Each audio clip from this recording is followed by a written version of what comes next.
শূন্যস্থান থেকে স্রষ্টাব্দের উত্তর। খুব সকাল সাজিদের কাছে একটি মেল এসেছে। মেলটি পাঠিয়েছে তার নাস্তিক বন্ধু বিপ্লব ধর। বিপ্লবটাকে আমিও চিনি। সদা হাস্য এই লোকটার সাথে মাঝে মাঝে বিএসসিতে দেখা হতো। দেখা হলেই উনি একটি হাসি দিয়ে জিজ্ঞেস করতেন, তুই কি এখনো রাতের বেলা ভূত দেখিস? বিপ্লবদা মনে হয় হাসিটি প্রস্তুত করেই রাখত। দেখা হওয়া মাত্রই ডেলিভারি দিত। বিপ্লবদাকে চিনতাম সাজিদের মাধ্যমে। সাজিদ আর বিপ্লবদা একই ডিপার্টমেন্টের। বিপ্লবদা সাজিদের চেয়ে 2 বছর 2 ব্যাচ সিনিয়র। বিশ্ববিদ্যালয় জীবনের প্রথম দিকে সাজিদ যে নাস্তিক হয়ে গিয়েছিল তার পেছনের কারিগর বিপ্লবদা। বিপ্লবদা তাকে বিভিন্ন নাস্তিক অ্যাগনস্টিকদের বই পড়িয়ে নাস্তিক বানিয়ে ফেলেছিল। সময়ের ব্যবধানে সাজিদ এখন আর নাস্তিক নেই। ইতিমধ্যে বিশ্বাসীদের দেয়ালে প্রথম চুমুটি দিয়ে ফেলেছে।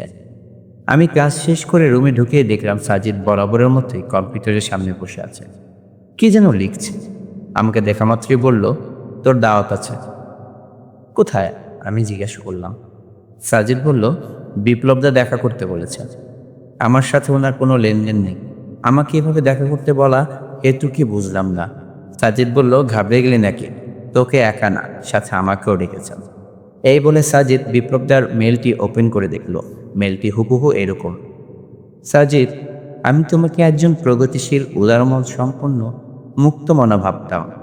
পড়াশোনা করে তুমি কথিত ধর্মীয় গোড়ামি আর অন্ধবিশ্বাস থেকে বেরিয়ে এসেছিলে, কিন্তু তুমি যে আবার সেই অন্ধবিশ্বাসের জগতে ফিরে যাবে সেটা কল্পনাও করিনি। আজ বিকেলে বাসায় এসো, তোমার সাথে আলাপ আছে। আমরা খাওয়া দাওয়া করে জোহরের নামাজ পড়ে বিপ্লবদার সাথে দেখা করার জন্য বের হলাম। বিপ্লবদা আগে থাকতেন বনানী, এখন থাকেন কাটাবনে। জ্যাম কাটিয়ে আমরা যখন বিপ্লবদার বাসায় পৌঁছালাম তখন আসরের রক্ত হয়ে গেছে। বিপ্লবদার সাথে হ্যান্ডশেক করে আমরা বসলাম না। সাজিদ বলল, দাদা আলাপ একটু পড়া হবে, আগে আসরের নামাজটা পড়ে আসি। বিপ্লবদা না করলেন না। আমরা বেরিয়ে গেলাম। পার্শ্ববর্তী মসজিদে আসরের নামাজ পড়ে ব্যাক করলাম। বিপ্লবদা ইতিমধ্যেই কফি তৈরি করে রেখেছেন, খুবই উন্নত মানের কফি। কফির গন্ধটা পুরো ঘরময় ছড়িয়ে পড়ল মুহূর্তেই। সাজিদ কফি হাতে নিতে নিতে আমাকে উদ্দেশ্য করে বলল, জানিস বিপ্লবদার এই কফি বিশ্ববিখ্যাত, ভূমধ্যসাগরীয় অঞ্চলের কফি। বিপ্লবদা কানাডা থেকে অর্ডার করিয়ে আনেন। কফির কাপে চুমুক দিয়ে মনে হলো আসলে সত্যি, এত ভালো কফি হতে পারে না, ভাবাই যায় না। সাজিদ এবার বিপ্লবদার দিকে তাকিয়ে বলল, আলাপ শুরু হোক। বিপ্লবদার মুখে সদা হাস্য ভাবটা আজকে নেই। ওনার পরব শিষ্যের এরকম অধপতনের সম্ভবত মন কিছুটা বিষণ্ণ। বললেন, তোমার সিদ্ধান্তের প্রতি আমার যথেষ্ট শ্রদ্ধা আছে, তবে তোমাকে একটি বিষয় বলার জন্যই আসতে বলেছি। হয়তো তুমি ব্যাপারটি জেনে থাকবে, তবুও। সাজিদ কফির কাপে চুমুক দিয়ে বলল, জানা বিষয়টাও আপনার মুখ থেকে শুনলে মনে হয় নতুন জানছি। আমি আপনাকে কতটা পছন্দ করি তা তো আপনি জানেন। বিপ্লবদা কোনো ভূমিকায় গেলেন না, সরাসরি বললেন, ওই যে তোমার সৃষ্টিকর্তা, ওনার ব্যাপারে বলতে চাই। তুমি বিজ্ঞানের ছাত্র, তুমি হয়তো এ ব্যাপারে জানো। সম্প্রতি বিজ্ঞান প্রমাণ করেছে এই মহাবিশ্ব সৃষ্টিতে সৃষ্টিকর্তার কোনো ভূমিকা নেই। মহাবিশ্ব সৃষ্টি থেকেই সৃষ্টি হয়েছে শূন্য থেকে। আগে তোমরা মানে বিশ্বাসীরা বলতে, একটা সামান্য সূত্র যখন কোনো কারিগর ছাড়া এমনি এমনি তৈরি হতে পারে না, তাহলে গোটা বিশ্ব কিভাবে তৈরি হবে আপনা আপনি? কিন্তু বিজ্ঞান দেখো এখন বলছে এই বিশ্ব শূন্য থেকে আপনা আপনি তৈরি হয়েছে, কারো সাহায্য ছাড়াই। এই কথাগুলো বিপ্লবদা এক নাগারে বলে গেলেন। মনে হয়েছে তিনি কোনো নিঃশ্বাস নেননি এতক্ষণ। সাজিদ বলল, অদ্ভুত তো, তাহলে তো আমাকে আবার নাস্তিক হয়ে যেতে হবে দেখছি। আহা। সাজিদ চমৎকার একটি হাসি দিল। বিপ্লবদা সেদিকে মনোযোগ দিয়েছেন বলে মনে হলো না। উনি মোটামুটি একটা লেকচার শুরু করেছেন। আমি আর সাজিদ খুব মনোযোগী ছাত্রের মতো ওনার বৈজ্ঞানিক কথাবার্তা শুনছিলাম। তিনি যা বোঝালেন তার সারসংক্ষেপ ছিল এরকম: পদার্থবিজ্ঞানে নতুন দিগন্তের উন্মোচন করেছে কোয়ান্টাম মেকানিক্স। এই কোয়ান্টাম মেকানিক্সে একটি থিওরি আছে, সেটি হতে কোয়ান্টাম ফ্র্যাকচুয়েশন। এই কোয়ান্টাম ফ্র্যাকচুয়েশনের মূল কথা হলো, মহাবিশ্ব পরম শূন্যস্থান বলে আদতে কিছু নেই। মানে আমরা যেটাকে নাথিং বলে এতদিন জেনেছি, বিজ্ঞান বলছে আদতে নাথিং বলতেই কিছু নেই। প্রকৃতি শূন্যস্থান পছন্দ করে না। তাই যখনই কোনো শূন্যস্থান তৈরি হয়, সেখানে 1 সেকেন্ডের বিলিয়ন ভাগের 1 ভাগ সময়ের মধ্যে কণা এবং প্রতিকণা তৈরি হচ্ছে এবং একটির সাথে অন্যটির ঘর্ষণে ধ্বংস হয়ে যাচ্ছে। তোমরা কি জানো কোয়ান্টাম ফ্র্যাকচুয়েশনের ধারণা কোথা থেকে এসেছে? আমি বললাম না। বিপ্লবটা আবার বলতে শুরু করলেন, এই ধারণা এসেছে হাইজেনবার্গের বিখ্যাত অনিশ্চয়তা নীতি থেকে। হাইজেনবার্গের সেই বিখ্যাত সূত্র তোমরা নিশ্চয়ই জানো।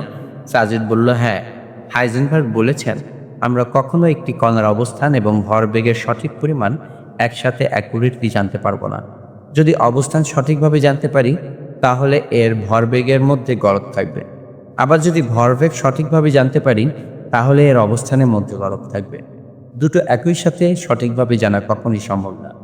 এটা যে সম্ভব না, এটা বিজ্ঞানের অসারতা নয়, এটা আসলে হলো কণার ধর্ম বা বৈশিষ্ট্য। বিপ্লবদা বললেন, এক্স্যাক্টলি, একদম তাই। হাইজেনবার্গের এই নীতিকে শক্তি আর সময়ের ক্ষেত্রে ব্যবহার করা হয়। হাইজেনবার্গের নীতি যদি সত্যি হয়, তাহলে মহাবিশ্বে শূন্যস্থান বলে কিছু থাকতে পারে না। যদি থাকে, তাহলে তার অবস্থান ও ভরবেগের দুটোই শূন্য চলে আসে, যা হাইজেনবার্গের নীতি বিরুদ্ধ। এইটুকু বলে বিপ্লবদা একটু থামলো। কফির পর থেকে কফি ঢালতে ঢালতে বললেন, বুঝতেছো তোমরা? সাজিদ বুঝছে কিনা জানি না, তবে আমার কাছে ব্যাপারটি দুর্বোধ্য মনে হলো। বিপ্লবদার উপস্থাপন ভঙ্গিমা সেটাকে অনেকটাই প্রাঞ্জল করে তুলেছে। ভালো লাগছে। বিপ্লবদা কফিতে চুমুক দিলেন, এরপর আবার বলতে শুরু করলেন, তাহলে তোমরা যে বলো বিগ ব্যাং এর আগে তো কিছুই ছিল না, না সময়, না শক্তি, না অন্য কিছু, তাহলে বিগ ব্যাং এর বিস্ফোরণটি হলো কিভাবে? এর জন্য নিশ্চয়ই কোনো শক্তি দরকার, কোনো বাহ্যিক বল দরকার, তাই না? এটা বলে তোমরা স্রষ্টাকে ধারণা জায়েজ করতে। তোমরা বলতে এই বাহ্যিক বলটা এসেছে স্রষ্টার কাছ থেকে। কিন্তু দেখো, বিজ্ঞান বলছে এখানে স্রষ্টার কোনো হাত নেই। বিগ ব্যাং হবার জন্য যে শক্তি দরকার ছিল, সেটা এসেছে এই কোয়ান্টাম ফ্র্যাকচুয়েশন থেকে। সুতরাং মহাবিশ্ব তৈরিতে স্রষ্টার অস্তিত্বকে বিজ্ঞান সরাসরি না বলে দিয়েছে। আর তোমরা এখনো স্রষ্টা স্রষ্টা করে কোথায় যে পড়ে আছো, তা আমি বুঝতেই পারি না। এতটুকু বলে বিপ্লবদার চোখ মুখ ঝলমলিয়ে উঠল। মনে হচ্ছে উনি যে উদ্দেশ্যে আমাদের ডেকেছেন তা সফল হয়ে গেছে। আমরা হয়তো উনার বিজ্ঞানের উপর এই জ্ঞান গর্ভ লেকচার শুনে এখনই নাস্তিকতার উপর ঈমান নিয়ে আসবো। যাই হোক, ইতিমধ্যে সাজিক 2 কাপ কফি গিলে ফেলেছে। নতুন 1 কাপ ঢালতে ঢালতে সে বলল, এই ব্যাপারে স্টিফেন হকিং এর বই আছে, নাম দ্য গ্র্যান্ড ডিজাইন, এটা আমি পড়েছি।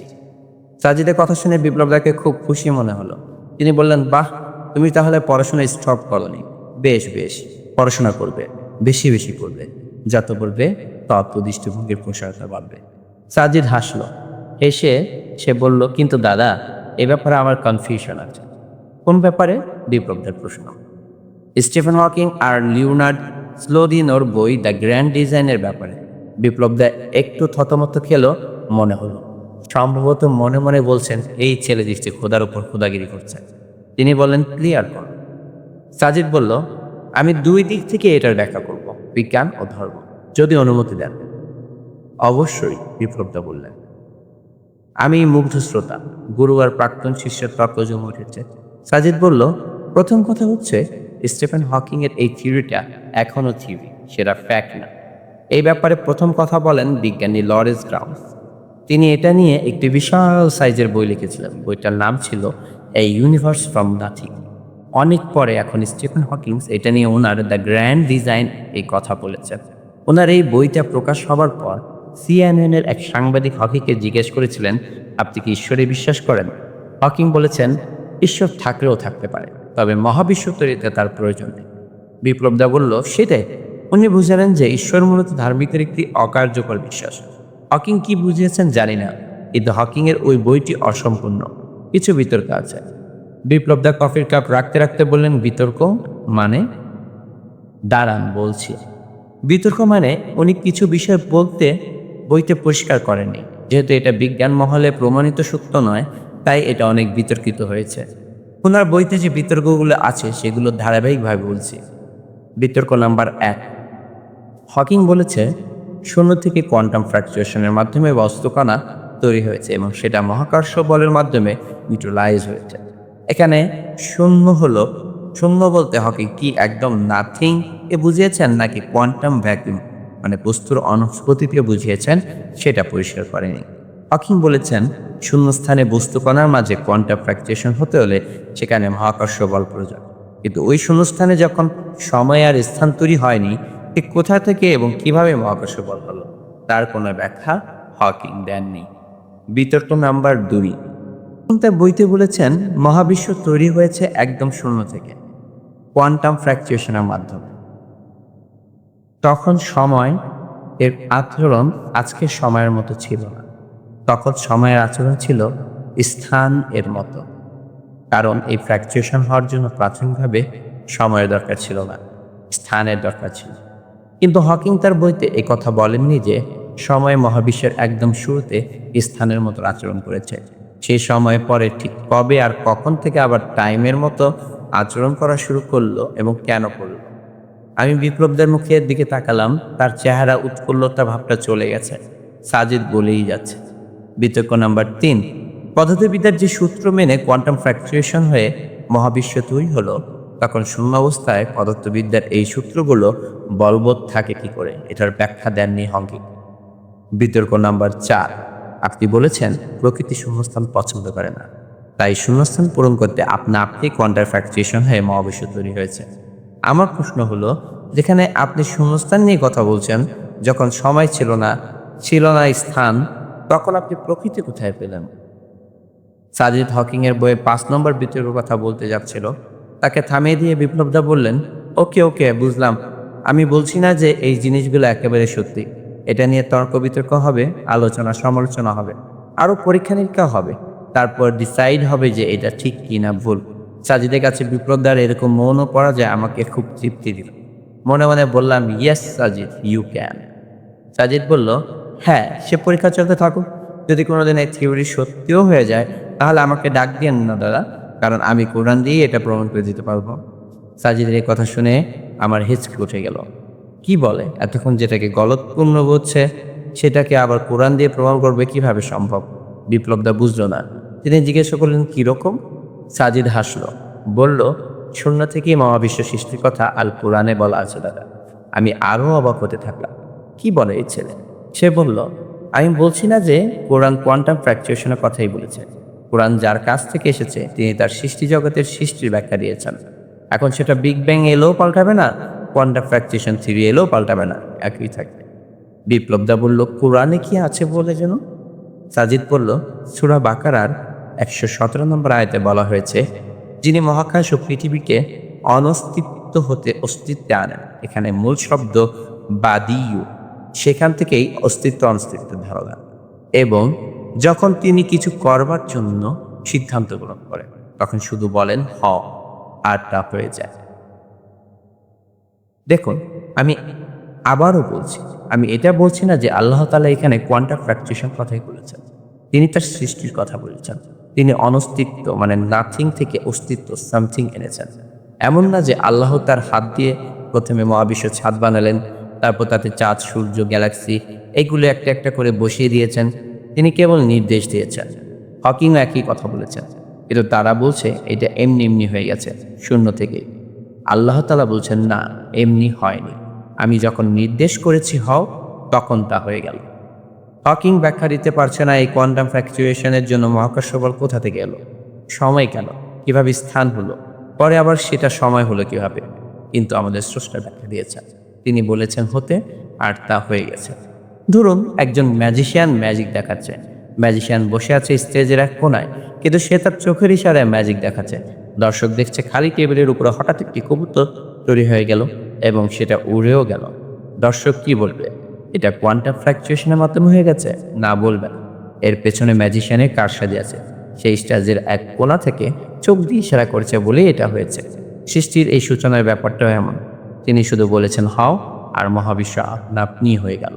আমাদের সেই শূন্যস্থান থেকে স্রষ্টার দূরত্ব কেবল ওই হও পর্যন্ত। মাগরিবের আজান পড়তে শুরু করেছে। বিপ্লবদাকে অনেকটাই হতাশ হতে দেখলাম। আমরা বললাম, আজ তাহলে উঠি। উনি একটা নিঃশ্বাস ছেড়ে বলল, এসো। আমরা বেরিয়ে পড়লাম। আমি অবাক হয়ে সাজিদের দিকে তাকিয়ে আছি। কে বলবে এই ছেলেটা গত 6 মাস আগেও নাস্তিক ছিল? নিজের গুরুকেই কী রকম কুফত করে দিয়ে এলো। কোরআনের সূরা বাকারার ১১৭ নম্বর আয়াতটি কত শতবার পড়েছে, কিন্তু এভাবে কোনোদিন ভাবিনি। আজকে এটা সাজিদ যখন বিপ্লবটাকে বুঝিয়ে দিয়েছেন, মনে হচ্ছিল আজকে নতুন শুনছি এই আয়াতের কথা। গর্ব হতে লাগলো আমার।